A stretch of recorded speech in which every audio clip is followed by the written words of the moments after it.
So, Philip, we're here in your gallery that you started 44 years ago in July on this site. I believe most people in the industry would regard you as the most successful art dealer in Australia. So I just wondered if you could talk to us about how you got involved with art at the beginning.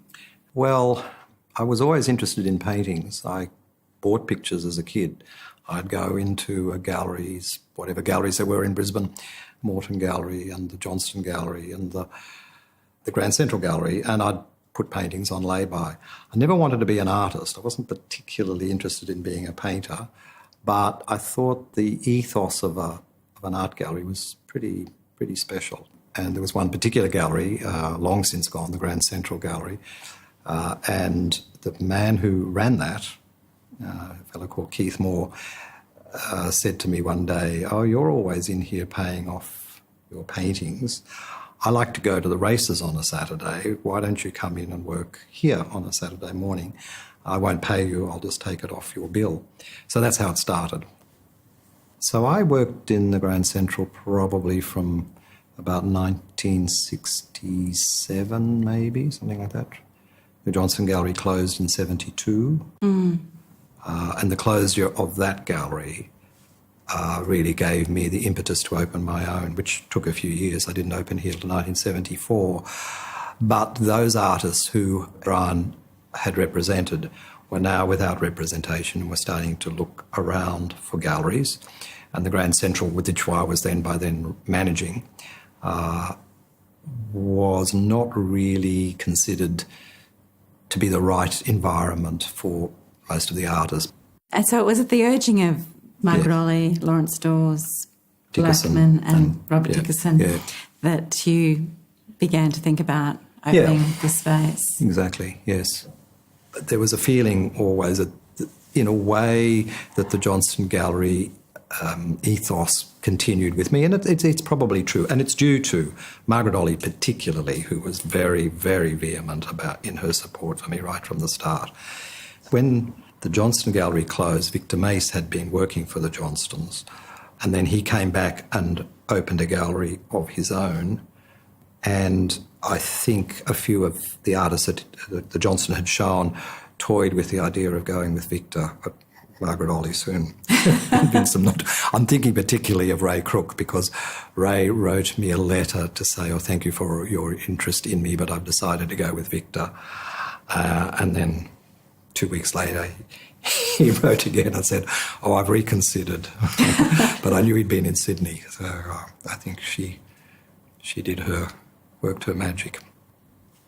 This site in the 70s was very, very down market. It was what I could afford. I couldn't afford to buy a building. I rented the space here. But I had been looking around to buy something. I didn't want to be in the city because I knew that, I felt that wasn't working, and also it was expensive, and I wanted a big space. I wanted a big, I don't think the term white cube existed then, but I knew what I wanted, which wasn't a compromised little, suburban building. It was, it was pretty seedy. It was very seedy. The building that we're in now was an old tile warehouse, and the building outside was partially tiled, and in the basement downstairs where my stockroom is now was where they stored the tiles and things. It was very, very, very run down, to the extent that this is Arthur Street. 2 streets up is New Farm, 2 streets away up Brunswick Street. But in the original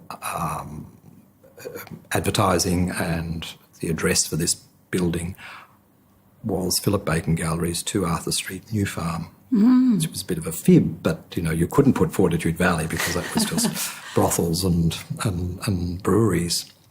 But later on, of course, Fortitude Valley became very fashionable, so now it's correctly named 2 Arthur Street, Fortitude Valley. Why have I stayed in Brisbane? Why not, is the easy answer. And I also kind of love the idea that people walk into this very beautiful gallery. I mean, I think it's a really beautiful, beautiful space now, thanks to Cox Rayner's renovation. And people say, "Oh, I've heard about you, but this is amazing, and it's Brisbane."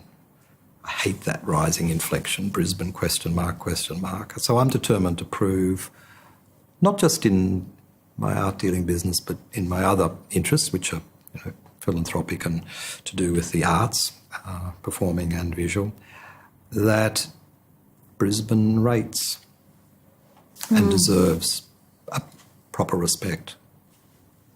I keep thinking, oh, look, I should retire, but I want to keep having great exhibitions, doing beautiful catalogues. I think I'm the only gallery now, practically the only, I think I'm the only gallery probably, that still does big shows with big catalogues, which are very expensive, which we pay for. But I still think to physically have something in your hand like a catalogue is terribly important, and I want to see that continue. And I think as long as I'm able to continue to finance these things and my business continues to do well, why not?